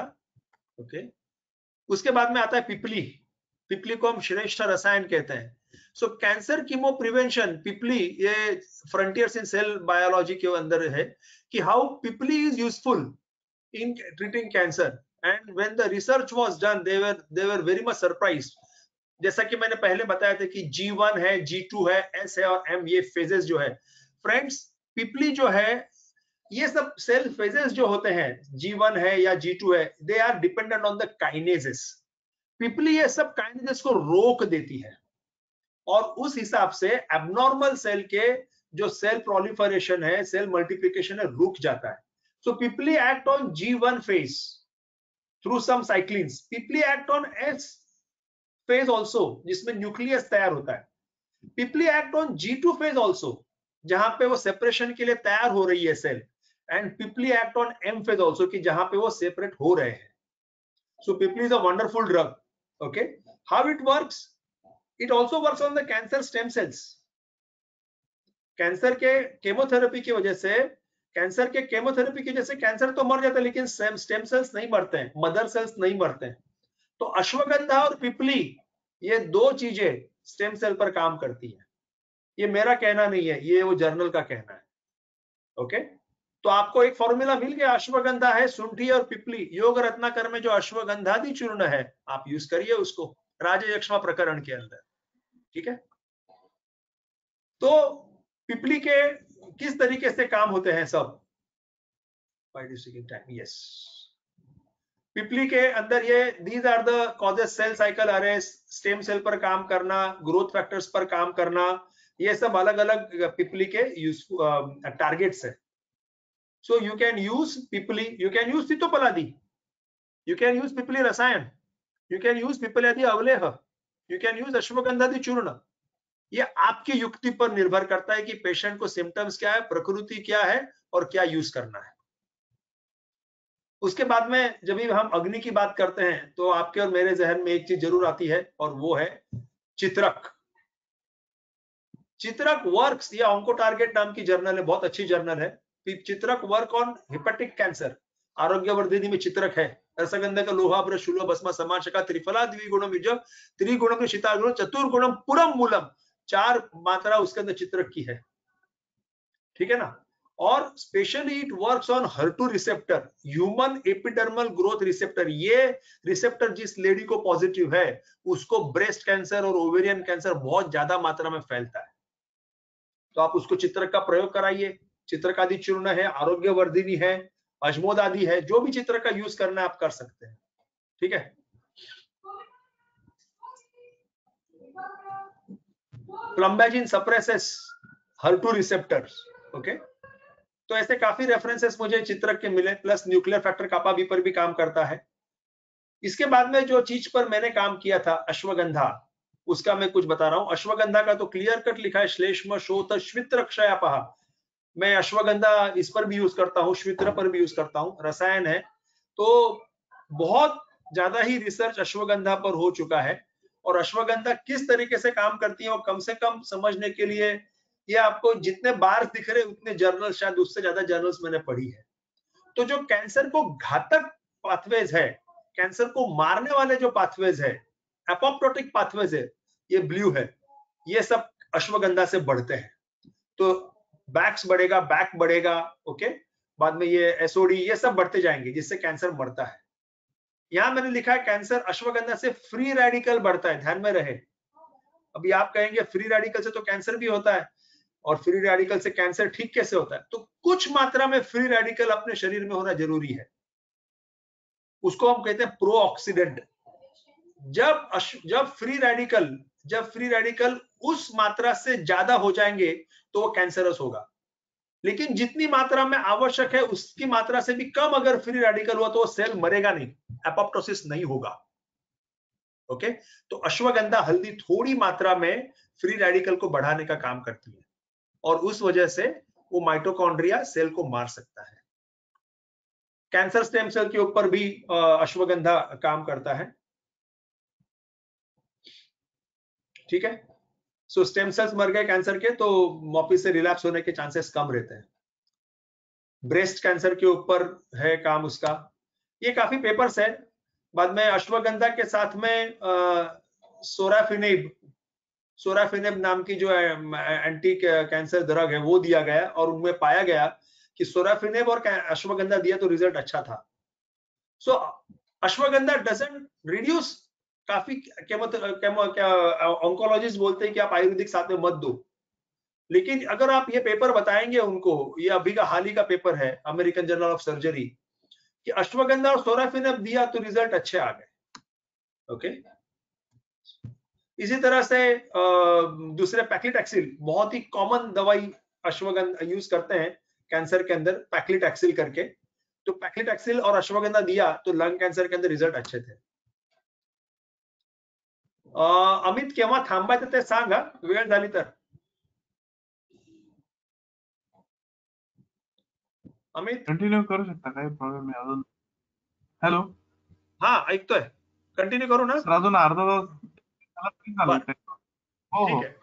हाँ, कैंसर के पेशेंट को फटीग बहुत रहता है, थकान बहुत रहती है, तो अश्वगंधा से थकान भी निकल जाती है, क्वालिटी ऑफ लाइफ इंप्रूव्स. ये थकान नॉर्मल थकान से बहुत अलग है. पेशेंट की कुछ इच्छा होती नहीं है, they are totally drained out. You give ashwagandha, they will feel better.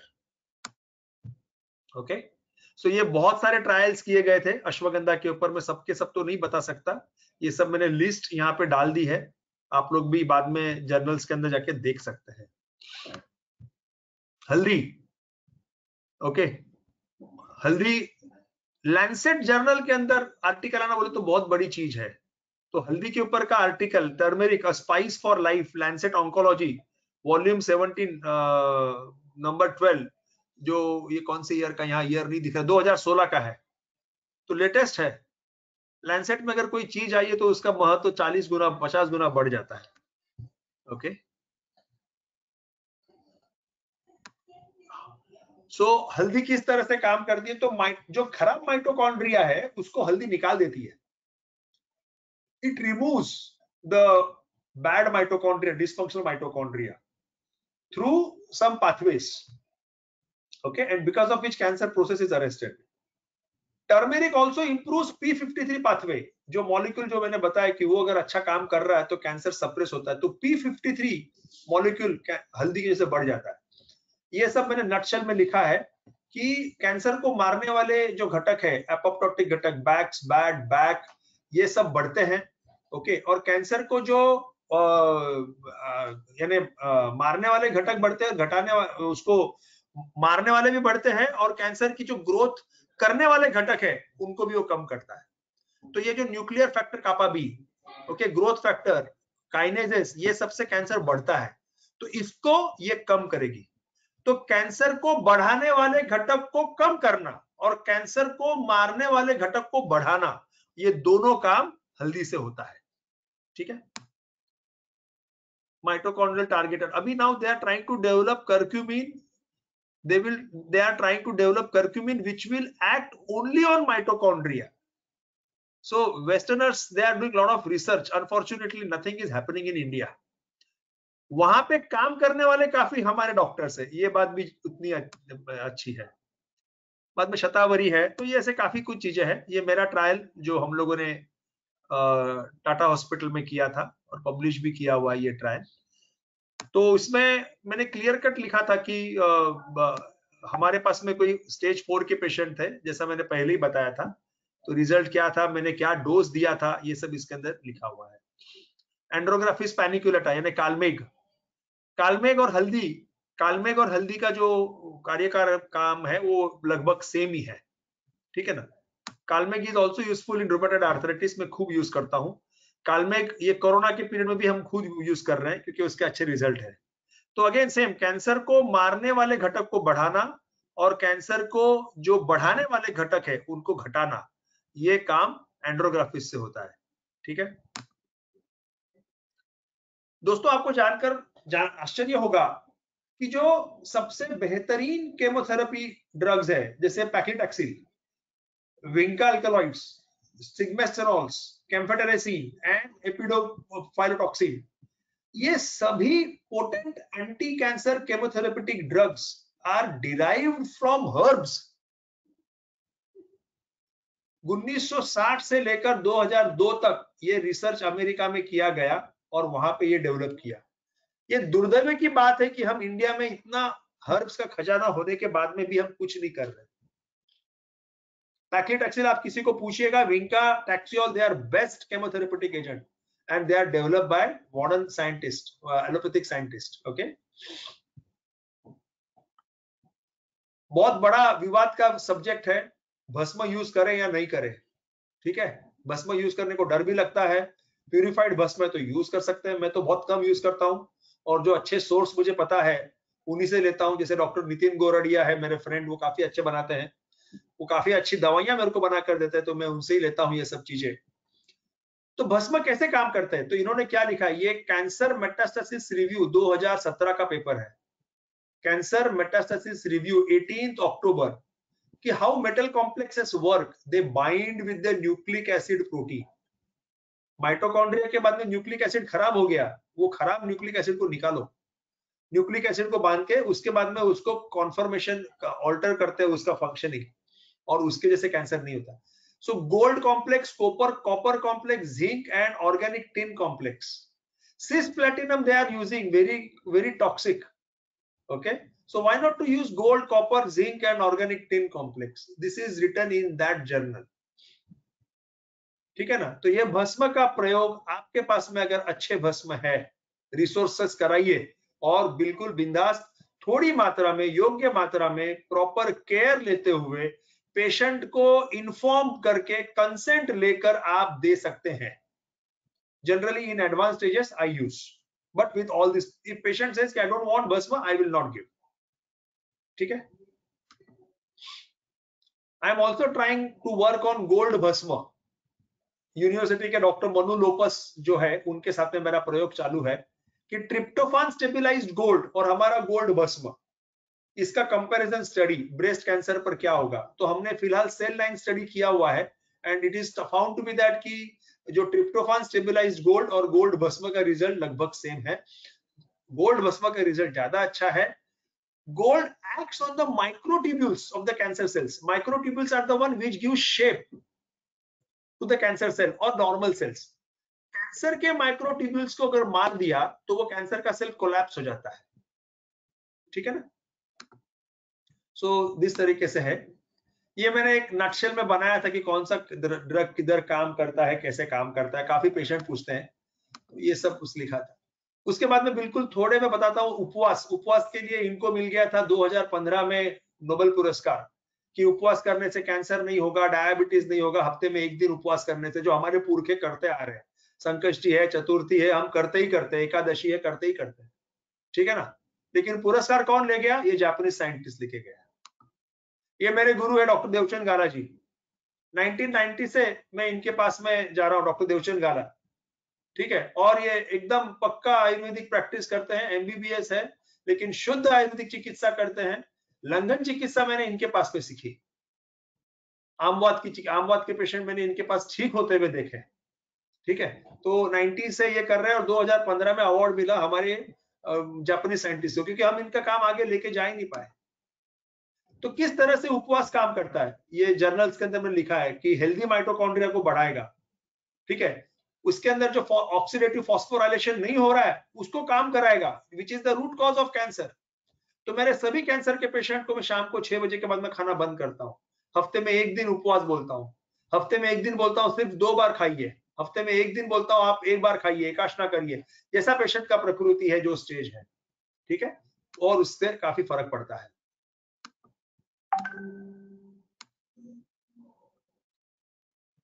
लंघन के वजह से literally it acts on the genetic, इसके ऊपर काम करता है, जीन मॉडिफिकेशन होता है, मॉड्यूलेशन ऑफ एजिंग प्रोसेस। तो अगर कोई प्रॉपरली लंघन करता है तो उसके लॉन्गिविटी बढ़ती है, उसका आयुष्य बढ़ जाता है। ठीक है। 36% कैंसर के सेल्स के अंदर मेटास्टेसिस कम पाया गया जब उनको लंघन दिया।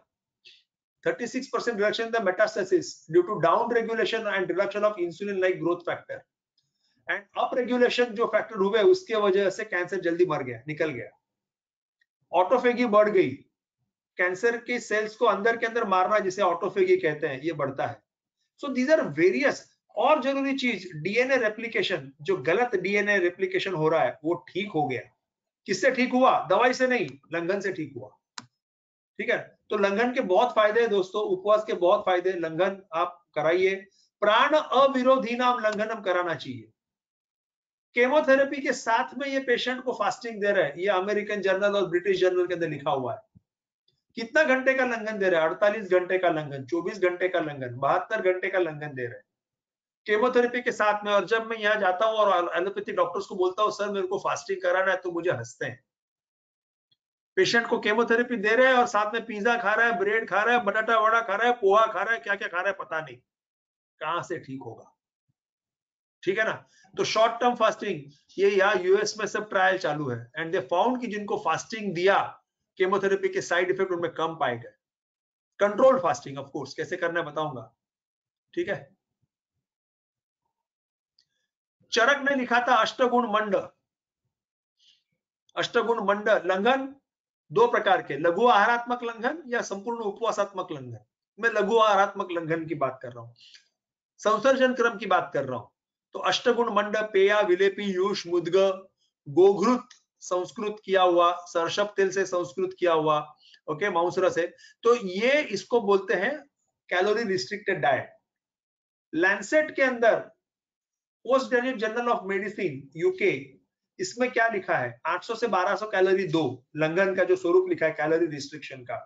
क्या देना है? एनिमल प्रोटीन नहीं देना है, ग्लूटीन फ्री डाइट, गेहूं नहीं देना है, omega 3 rich fatty acid fish दे सकते हैं, नो एडेड शुगर, शुगर नहीं देना है, राइस ग्रुएल, चावल की khichdi, juices of raw vegetable which we don't give, we don't agree, हम संस्कृत करके देते हैं, सोयाबीन कर्ड हम नहीं देते हैं। तो अगर मोटे तौर पे देखा जाए तो काफी चीजें यहाँ और यहाँ मिलती है, जबकि ये बेटर है। तो ये अगर लंघन अगर आप करा सके पेशेंट को, कुछ समय के लिए अगर आप करा सके पेशेंट को, तो आपके पेशेंट को बिल्कुल ठीक होगा। So diet for cancer patient which improves mitochondrial function, is easy for the digestion, improves the immunity and which should stop initiation, growth and spread of the cancer. ये होना चाहिए। ओके, कभी खाना है, कैसे खाना है, काफी पेशेंट पूछते हैं। क्यों नहीं आ रहा है ये? हितम जीर्णे मितम च अश्न चिरम आरोग्याद अश्नुयेत। पहला खाना पच गया, उसके बाद में खाइए। ओके, और कितना खाइए? थोड़ा खाइए, रात को मत खाइए। जो ये हमारे जो प्रिंसिपल्स है, इसके अंदर हम ये फॉलो करते हैं। हितम जीर्णे मितम च अश्न चिरम आरोग्याद अश्नुयेत। पेशेंट का लाइफस्टाइल कैसा होना चाहिए? आधा 1 घंटा व्यायाम करो, ये अदरक, ग्रीन टी जो मैंने आपको बताया, दालचीनी, ये सब पियो। ये all this things are normal things which you are expert in that, ये सब आप दे सकते हैं पेशेंट को। ओके, शाम का खाना 7 बजे के पहले हो जाना चाहिए, हल्दी ज्यादा मात्रा में खाइए, ठीक है ना, कड़वी चीजें, करेला है, मेथी है, ये ज्यादा मात्रा में खाइए, ये सब लिखा है। क्या नहीं खाना है? तो दूध और अपना दही, और दही नहीं खाना है, छाछ चलेगी, तुअर की दाल, बाहर का सॉस नहीं खाना है, दूध और मिल्क नहीं, फ्रूट्स नहीं खाना है। ये जो हमारी नॉर्मल अपथ्य की सब बातें हैं, वो सब मैंने लिखी हुई है। केमोथेरेपी के साथ में क्या डाइट देना है, तो वो डाइट भी मैंने एक प्लान किया हुआ है, वो डाइट भी मैं पेशेंट को देता हूँ। ओके, ये सब डाइट समझाना डिफिकल्ट होगा।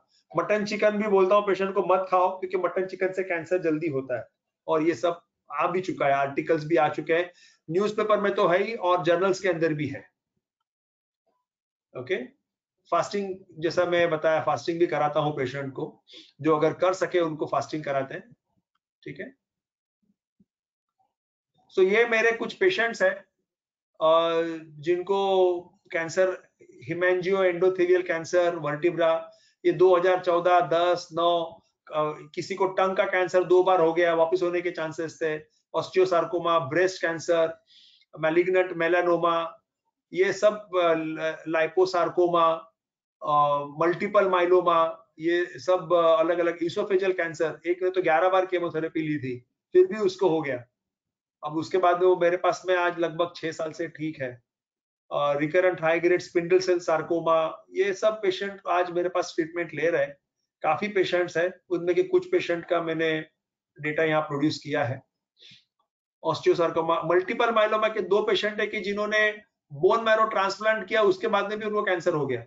अभी आज 3 से 4 साल, और केमोथेरेपी ले नहीं सकते, आज 4 साल हो गए, उनको कुछ तकलीफ नहीं है, they are under my treatment. Okay, so like this, these are the cases, various cases of cancer I have treated. I am blessed enough to get an opportunity to treat all this cancer. So cancer were, this is the last 2 slides. cancer वर यशस्वी त्रिसूत्री protocol. Friends, रोज के 1500 लोग America में और लगभग 1300 से 1400 लोग cancer के वजह से मरते हैं। 90% death is because of the metastasis and not because of the primary tumour. तो हमने क्या करना चाहिए? एक तो मेटास्टेसिस नहीं हो, रिकरेंस नहीं हो, इसके लिए डाइट, स्वस्थ वृत्त, सद्वृत्त, ये सब करो। केमोथेरेपी तो एक पार्ट है, बाकी आपका ये मेन आहार का, विहार का, और दीपन, पाचन, रसायन एंड संशोधन सिद्ध यानी evidence based herbal medicine, हर्बो mineral medicine का आप बिल्कुल कॉन्फिडेंस से यूज कर सकते हैं, युक्ति पूर्वक यूज कर सकते हैं, पेशेंट का कंसेंट लेकर, बताकर आप उसका यूज अच्छी तरह से कर सकते हैं। Okay, so take home message is mitochondrial dysfunction is the cause of cancer. Take home message, mitochondrial dysfunction is the cause of cancer, DNA mutation is the consequence, not the cause, and mitochondria is equivalent to Agni, and treatment of Agni will improve the mitochondrial function and will help in cancer. So this is in a nutshell 4 point जो है मैं कहना चाहूंगा। Friends, it is easy to kill cancer, but the challenge is keeping patient alive at the same time. Chemotherapy cancer ठीक करती है लेकिन patient को मार देती है, पर हमें केमोथेरेपी को ना नहीं बोलना है. लेट ऑन्कोलॉजिस्ट डिसाइड कि केमोथेरेपी लेना है नहीं लेना है. Late his body decide. 2 chemotherapy के बाद पेशेंट खुद बोलता है मुझे नहीं लेना है, अभी क्या करें, सहन ही नहीं हो रहा है, 2D को गया, कार्डियक फेलियर हो गया, पेशेंट क्या करे. ठीक है ना. So like this is the presentation. थोड़ा लॉन्ग है, थोड़ा सा डिफिकल्ट है, but then I spoke with Dr. Amit Makwana and Satish ki this is my difficulty to explain the thing, the complicated topic, but I have tried my level best. I hope you have understood. So if we have some time, we can take some questions. Thank you very much. Thank you very much, sir. It was really very informative lecture. और जो इतना क्लिष्ट विषय है वो आपने इतना सरल करके हमें समझाया. और एक आयुर्वेद फिजिशियंस के मन में एक फोबिया जो होता है कि हम लोग ये सब कैसे इसको समझे और मॉडर्न फिजिशियंस के सामने कैसे इससे बात करें, या उनसे जब भी एक साथ दोनों ट्रीटमेंट चालू करने हैं तो उनसे कम्युनिकेट करने में भी जो डिफिकल्टीज होती है. तो कुछ हद तक ये लेक्चर सुनने के बाद बहुत सा फोबिया हम लोगों का सच में कम हुआ है. तो उसके लिए मैं सर का धन्यवाद करता हूँ. और कुछ सवाल अगर आपके हों.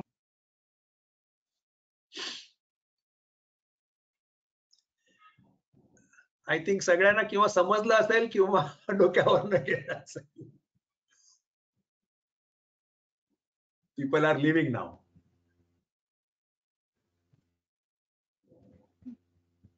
सर एक प्रश्न ऐसा होता, एक क्वेश्चन ऐसा था कि ये जो हमारी ट्रीटमेंट्स होती है, आयुर्वेद का पार्ट जो होता है वो उसका ड्यूरेशन इन जनरल नटशेल में कितना होता है, ये कब तक कंटिन्यू करना रहता है, या आपके पास जो एक्सपीरियंस है उसमें आप कम से कम 2 साल. अच्छा, 2 साल, मिनिमम 2 years. Yes. और जो आपने इसमें सर बताया था कि कुछ स्टेज 4 कैंसर के वगैरह पेशेंट लिए थे, तो क्या हम अगर उनको अर्ली स्टेजेस में ही ट्रीट करना शुरू कर दें, या ऐसे वो हमारे पास अगर आ जाते हैं या? Yes. अच्छा. 4th stage में there is no result. Once the disease is advanced, once it is completely metastasized, then it is very difficult. You can only, ये मेरा कहना है, मेरा अनुभव है, शायद दूसरे कोई करते भी होंगे, लेकिन मुझसे नहीं हुआ है. ओके. या सर हर्बो मिनरल में आप क्या क्या यूज करते हैं, इसमें ऐसे प्रश्न आया है. हर्बो मिनरल में बऱ्याचदा मी स्वर्णमालिनी वसंत यूज करतो, कधी मी सुवर्ण सुच्छेखर, कधी मी आपलं हे हेमगर्भ आहे, म्हणजे ही सगळी औषधं, मकरध्वज आहे, अशी सगळी औषधं यूज करतो. सुनील इनामदार सरांकडनं, कोल्हापूरचे आहेत, त्यांच्याकडनं पण मी बऱ्याचदा औषधं मागवतो, त्यांची पण खूप चांगली औषधं आहेत, तर ते वापरतो. स्वर्णमालिनी वसंत जास्त करून वापरतो. रसमाणिक्य पण वापरलंय मी, आर्सेनिक आहे. हो. योग प्राणायाम याचं म्हणजे तुम्ही मगाशी इंट्रोडक्शन मध्ये सांगितलं सर की तुम्ही योग आणि याला सुद्धा रेकमेंड करता, तर मग याच्यामध्ये योग आणि प्राणायामचा काय रोल आहे, प्रिव्हेंटिव्ह ऑल्सो आणि थेरपेटिक ऑल्सो? कसं आहे की जर पेशंटचं शरीर त्यावेळेला योगासनं करायला सक्षम असेल, बरोबर, तर त्यावेळेला मी त्यांना सांगतो की तुम्ही योगाचं ट्रेनिंग, योगासनांचं ट्रेनिंग घ्या. Pranayama, meditation, deep breathing, positive thinking make lot of impact on patients life and mind. ते अत्यंत मी निक्षून पेशंटला काउन्सिलिंग करतो, अर्धा तास देतो पेशंटला. Deep breathing, meditation, positive thinking, kundalini जागृत करायची प्रक्रिया, कुंडलिनी होत नाही पण एक त्यांना म्हणतो की तुम्ही एक प्रयत्न करा. हे सगळे जेव्हा जे पेशंट करतात त्यांना रिझल्ट देखील चांगला येतो, म्हणजे they respond better. Okay, thank you. Hello. Yes, madam. Dr. Nitin. Thank you for the wonderful lecture, Doctor. Dr. Anju Setia here. Doctor, I just want to know about role of Vajra Bhasma. Have you ever used it, or what is your opinion about it for cancer patients? Hirak Bhasma, I have used a lot in the initial phases in 2005-06. You know, I was thinking, and it was anticipated that Hirak Bhasma will work, because that is what we are taught. But unfortunately, alone Hirak Bhasma doesn't work. Means rather, I have not got that much successful result. Probably dose is low, or I don't know the quality I have taken of the good pharma Hirak Bhasma. Okay. But then yes, as per the sarcoma, some resistant cancer, in that some certain योग है, जैसे त्रैलोक्य चिंतामणि है, उसमें हीरक भस्म है. So you can use that. You can use त्रैलोक्य चिंतामणि, हीरक भस्म along with arsenic. You know, it means if you want to use it, you judiciously you can use all this. Okay.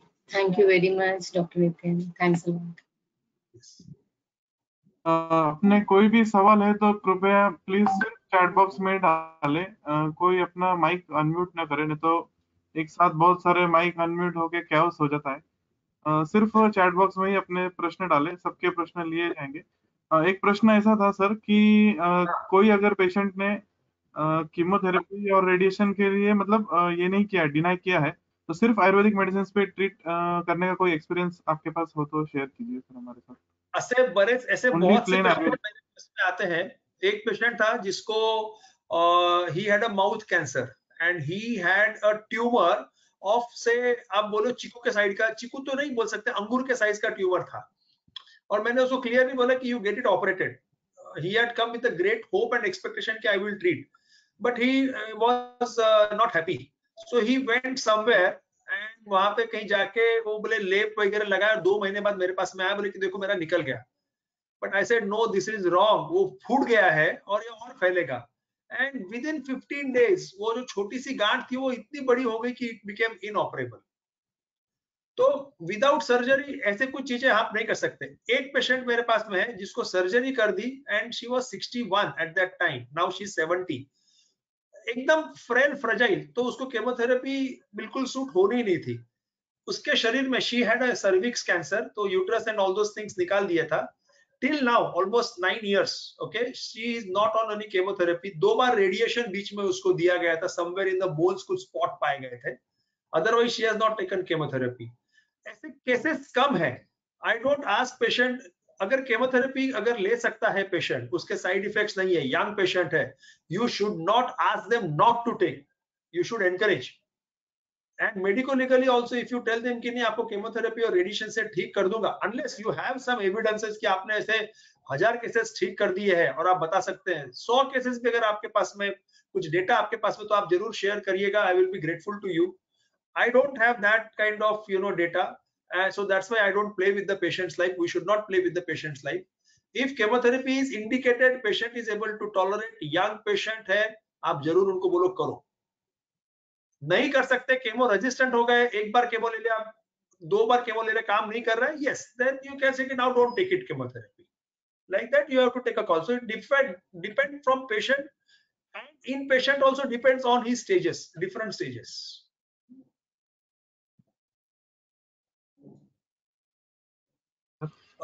Sir एक सवाल था कि आप ये जो हर्ब्स यूज करते हैं तो वो कौन से फॉर्म में यूज करते हैं, एक्सट्रैक्ट फॉर्म में है या अपनी पल्प फॉर्म में?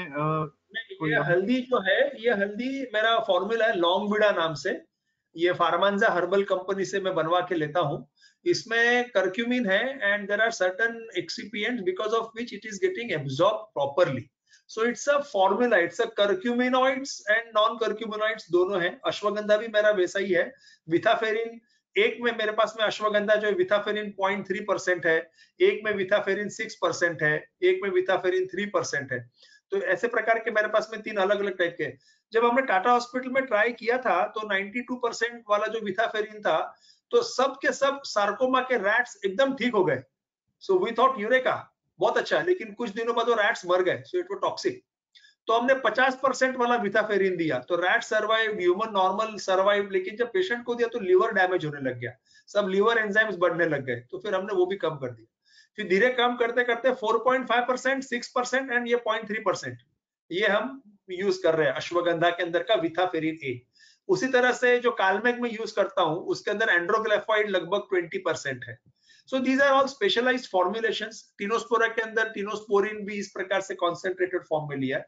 लेकिन हम जो आयुर्वेदिक प्रिपरेशन है, सीतोपलादी है या अश्वगंधादी है या हरिद्रादी चूर्ण है, काफी घृत भी आप यूज कर सकते हैं, सूंठ, हल्दी और लहसुन का घी बना के आप पेशेंट को पिलाओ तो लिपिड में अच्छी तरह से एब्जॉर्ब होगा और काम करेगा, तो you can use that, nothing wrong in that.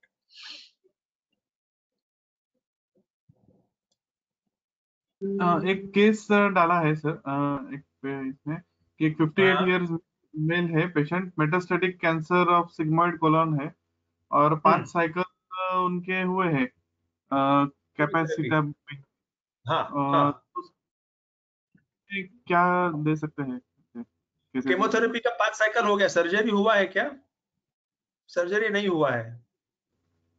Anyway, surgery और केमोथेरेपी के साथ में see all GI tract cancer के लिए हल्दी इज वेरी गुड, तो आप हल्दी का प्रयोग उनको बहुत अच्छी मात्रा में करिए, that will really help him.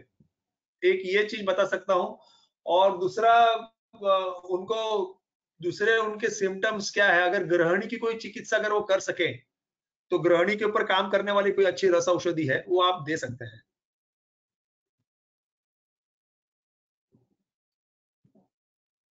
Sir ये जो फाइब्रोएडिनोमा होते हैं उसमें सिर्फ मेडिसिन से ट्रीट होते हैं या उसको रिमूव करने के ही? नाही, म्हणजे एखादा लहान फायब्रोएडिनोमा असेल तर ठीक आहे, बाकी मोठा काही माझ्याने गेलेला नाहीये तर सरळ सर्जरी करायला सांगतो मी, तेवढं करून घ्या, विषय संपला, पटकन होतं। म्हणजे तुम्ही पंचकर्म करून जर बघत असाल तर करून बघा, काही पेशंटला रिस्पॉन्ड मिळतोही, नाही असं नाही, गाठ थोडी कमी होते पण माझ्या अनुभवाने जात नाही, जे गेली असेल तर उत्तम।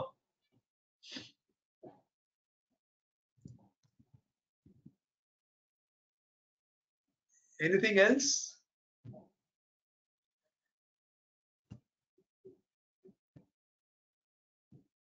एक सवाल है और sir, BRCA2 gene mutation positive patient में क्या कर सकते हैं? कोणता? BRCA है, BRCA2 जीन म्यूटेशन पॉजिटिव। अरे एंजेलिना जोली, तिने तिचे दोन्ही ब्रेस्ट काढून टाकले क्योंकि उसका BRCA1 BRCA2 पॉजिटिव था, उसके माँ को भी ब्रेस्ट कैंसर, मासी को भी breast cancer. So this is BRCA1 BRCA2 अगर पॉजिटिव है, if you are able to convince कि पेशेंट BRCA1 BRCA2, जो मैंने पहले स्लाइड में बताया था कि अगर आपको अगर म्यूटेंट जीन है लेकिन जब तक वो एनवायरमेंट यानी आपका आहार वगैरह सपोर्ट नहीं करेगा वो कैंसर नहीं होगा, तो वो पेशेंट को बोलो तू बिल्कुल घबरा मत, BRCA1 BRCA2 तेरा पॉजिटिव है, तू डाइट अच्छे से ले, उसको हल्दी का खूब प्रयोग कराइए, लहसुन का प्रयोग कराइए, चित्रक का प्रयोग कराइए, मात्रा और व्यक्ति और प्रकृति अनुसार। ये अगर उसको लाइफ टाइम के लिए अगर आप देते हैं तो उसका there will be changes in the epigenetic expression. We cannot change genes, but we can change the epigenetics. Means DNA methylation, histone acylation है, acetylation है, mRNA है, ये epigenetics अगर मैं चेंज कर दिया तो जेनेटिक एक्सप्रेशन भी चेंज होता है, और डाइट के वजह से, योगा प्राणायाम के वजह से ये एपिजेनेटिक के ऊपर प्रोफाउंड इफेक्ट है। So if that lady does it, she will not develop cancer. वजन कम कराइए उसका, ओबेसिटी होगी तो। ओके सर, एक समय के अभाव से हम एक लास्ट क्वेश्चन लेंगे और फिर रुकेंगे। एंडोमेट्रियोसिस से कैंसर होता है क्या? ये वो कन्वर्ट एंडोमेट्रियोसिस के अंदर CA-125 अगर बहुत ज्यादा मात्रा में है तो there are certain pages they report they say कि it will go in a proliferation and may cause cancer. So अगर बहुत बड़ा एंडोमेट्रियोसिस है तो you can remove that, but उसको वापस प्रिवेंशन करने के लिए आप आपकी दवाइयां अच्छी तरह से यूज कर सकते हैं। Okay, thank you sir. अभी बाकी के जो कुछ सवाल होंगे तो कृपया ग्रुप में या पोस्ट कीजिए नंबर पे, हम सर से कम्युनिकेट करके उसका जवाब देने की कोशिश करेंगे। तो अभी समय के अभाव से हम आज यहाँ पे रुकेंगे। मैं आदरणीय वैद्य सतीश भट्टर सर को विनंती करता हूँ कि आज के इस व्याख्यान का अध्यक्षीय समापन।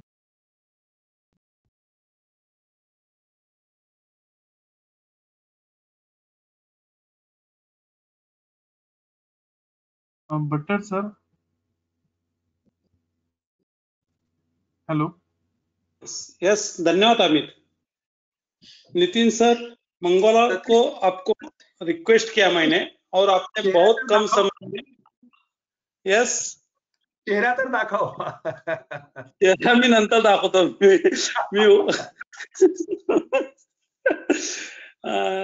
नितिन सर, मंगलवार को आपको मैंने रिक्वेस्ट किया और बहुत ही कम समय में आपने बहुत सारा खजाना हमारे सामने खोलकर रख दिया। नितिन सर, आपने सही में बहुत ही परिश्रम लिया है, उसी का हमें बहुत ही उपयुक्त होगा, मैं प्रैक्टिस में बहुत उपयुक्त होगा।